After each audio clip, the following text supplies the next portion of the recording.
this tip of the day, let's take a look at the association between construction planes and machining operations.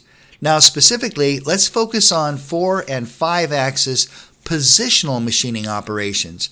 For example, if we take a look at the NC Manager, you can see we have 4 machining operations. Now if I quickly take this into preview, let's preview our toolpaths.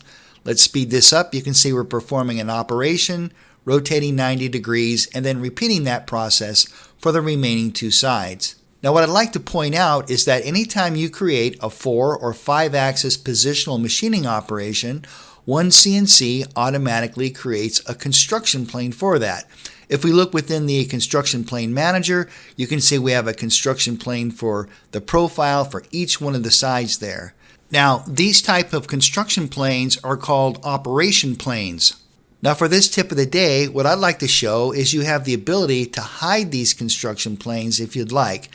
You can do that by simply unchecking the Show Operational Planes.